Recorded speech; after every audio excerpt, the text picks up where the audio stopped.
Hi friends, it's Lindsey from the blog Books for Christian Girls, and welcome back to my channel.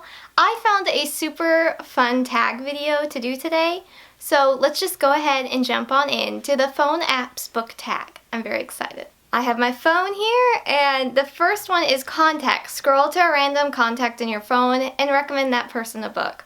This is the one I'm most nervous about because, of not being able to answer it because I mainly have favorite restaurants or my stores that I go to often. In my contacts, I don't have that many actual people because I use so many different messaging apps to contact different friends and family, so we'll see. Okay, randomly scrolling. Oh wait, first, do y'all want to see my lock screen? Here's my lock screen. Here's my home screen. It's of Daisy. Are we shocked? No. So, okay, now back onto the actual topic of the contacts. So, I'd love to get my mom, in all honesty, because I have lots of books I'd recommend her, but she doesn't really read fiction. Okay, trying again for the second time, because the first time did not work well. That is my phone provider company. Can't recommend them a book. My aunt, who does not read, that one won't work. I got the in-between space between the K and the L. Oh, I have my Meemaw still in here. What series would my Meemaw have liked?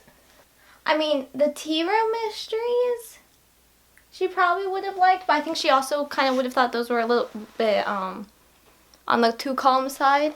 So, mystery-wise, I kind of think she would have enjoyed A Fool and His Monet and just this trilogy. Because it's art mysteries, she really loved art. Yeah, I think by Sandra Orchard, I think my Meemaw would have really loved this series, actually. How come I never recommended it? I don't know. But she loved her mysteries and art and artworks. I think she would have really enjoyed this one. I hope this video didn't just go off on a sad note, because it's not what I want it to be, but yeah. She's with Jesus. That's the important thing, so. Okay, camera, share the last photo of a book you saved to your phone.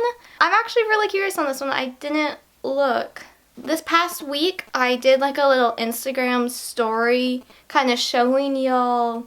I made a few changes. I'm holding a remote. Let me put that down. I made a few changes in my bed bookshelves that y'all never see, and then my Korean bookshelf. So the last picture I took was of my Korean bookshelf, which I will insert because it looks very pretty. I have plants on it and all my Korean textbooks and Korean books. Well, almost all of my Korean books. I've got a few others scattered around. But yeah, there you go. Notes, which if you are anything like me, your notes app is organized chaos. I've got over 100 notes on my phone. It's great. But what is the last book that had you writing down all your thoughts on it as you read it? And I do this basically for every book I read because I'm noting the content, but if we're just talking my actual thoughts, not based on content, my actual thoughts, there's our daily Daisy check-in. There we go. If we're just talking about the thoughts I had that I put at the end of my review after all the content's listed, for me that was The Spice King by Elizabeth Camden. That was the most recent. I don't think this book would be for everyone. I think some people might even find it maybe a bit boring because the romance was on the lighter side, which I enjoyed, and that it dealt a lot with the food industry prior to certain laws being passed and before the FDA was established.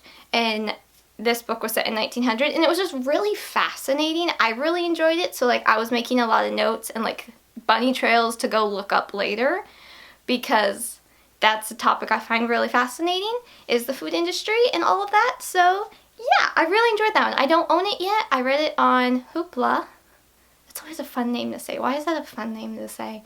And I want to get a copy of it now. I want to continue the trilogy, but I don't know if any one of them will top this one because I really liked this one. I gave it 4 stars. It was an easy 4 stars. It was probably Elizabeth Camden, I've read all of them, all of her books except the next 2 in this trilogy, and I would say this one was the cleanest, and I really, really liked that.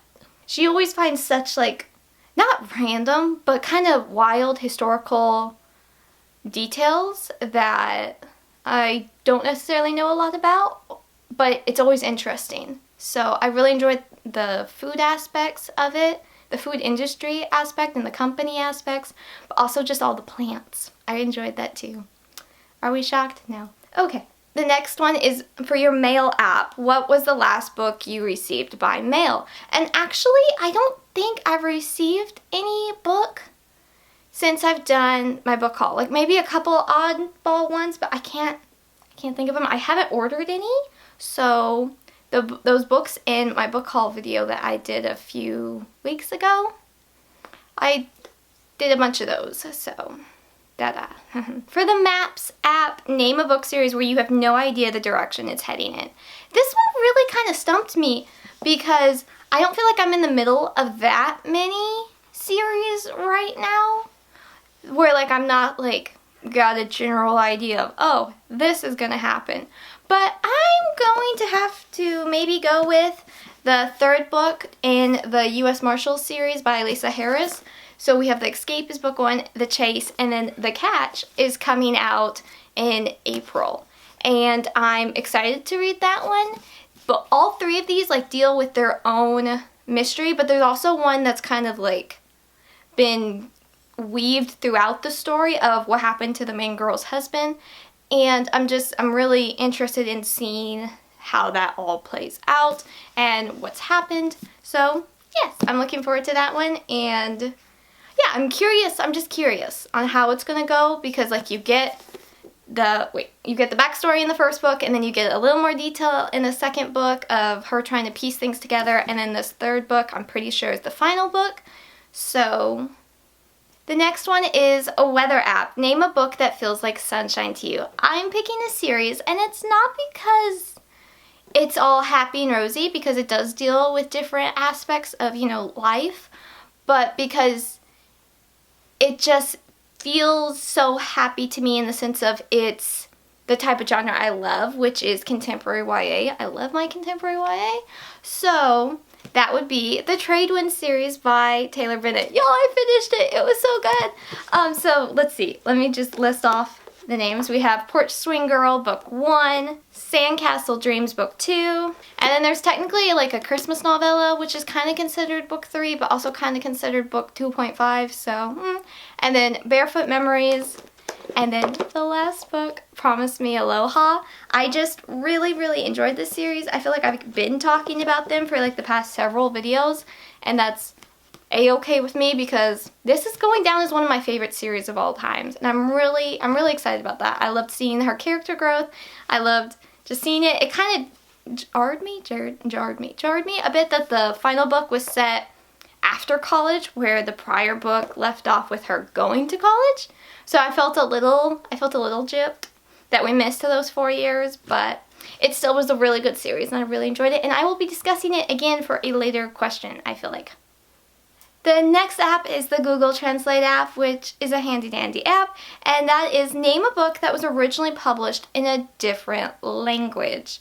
So on this bookshelf, I don't think there's any. And to be honest, I feel like most, if not like 99.8% of Christian fiction is published first in English, and that is my first language. So I don't think I have any on the Christian fiction shelf here with me, but I went through my other bookshelves, and I have a couple mangas I have the English editions, but of course they were originally published in Japanese, and that is Those Not So Sweet Boys and Love and Focus by Yoko Nogiri.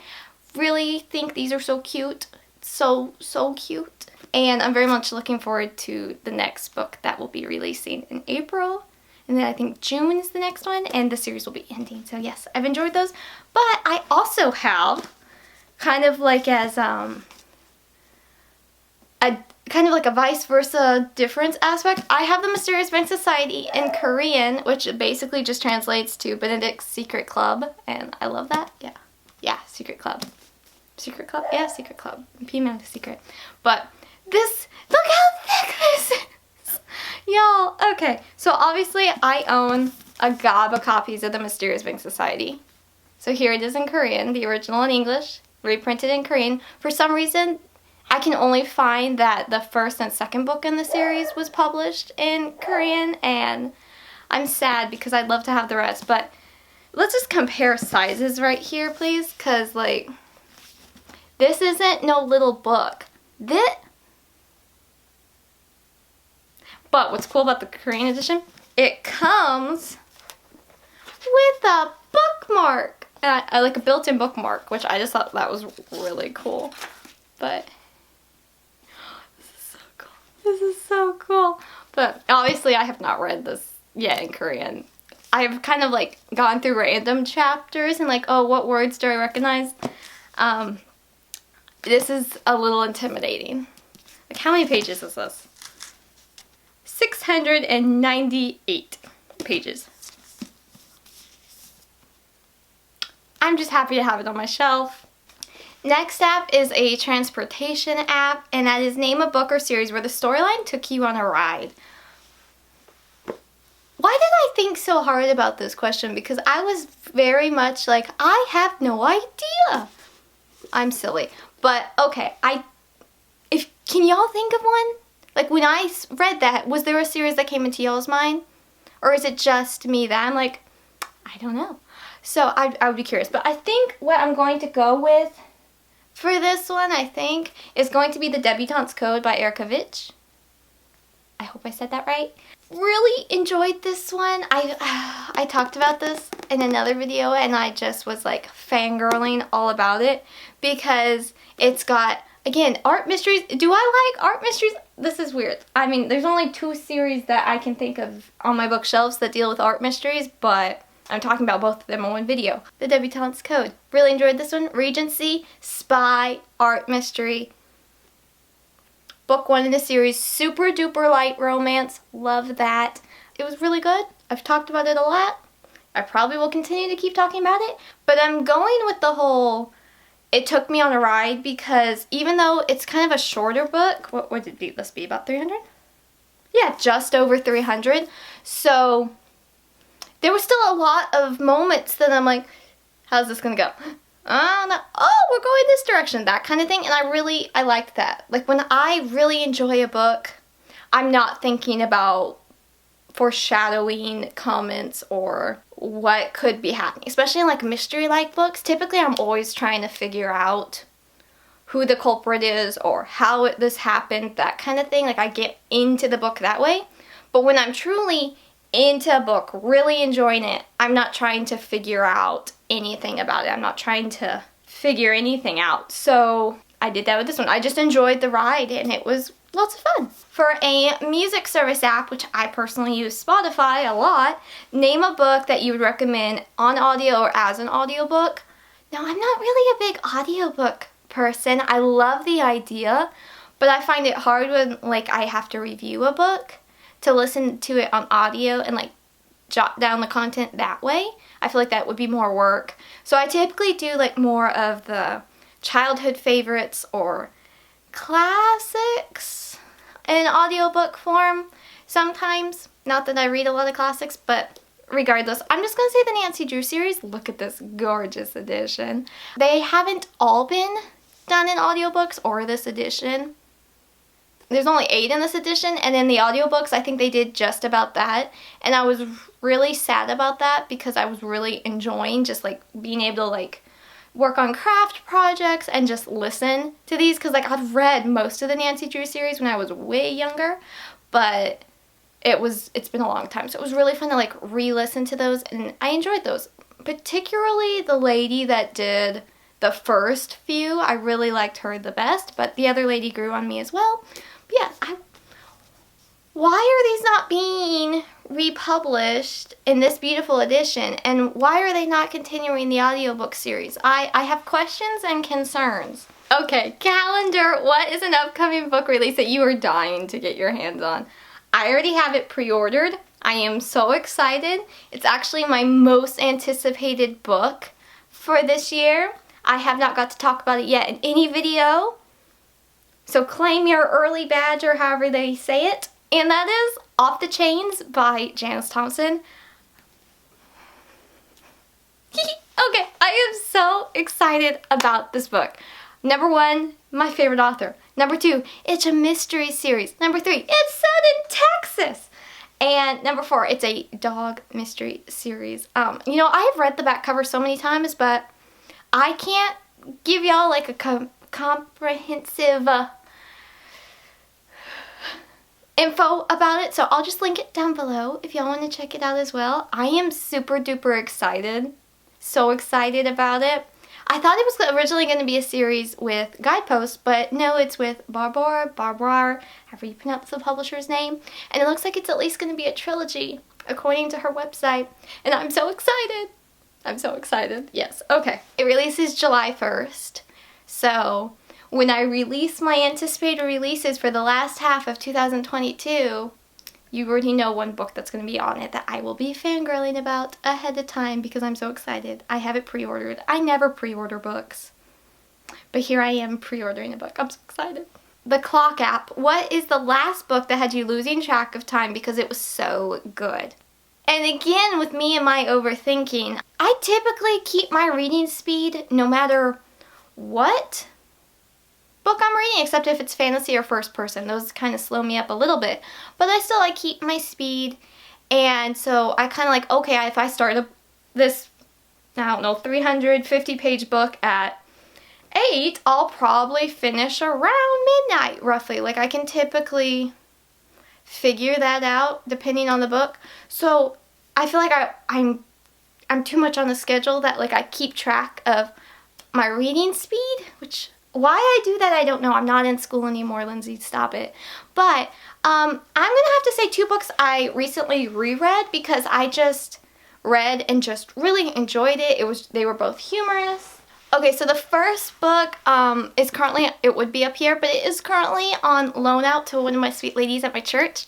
She's my reading buddy, and she's currently reading it, and it's Love Finds You in Groom, Texas. I discussed this in my the books I want to reread in 2022 video. I have crossed that one off since I have last seen y'all. It was super cute.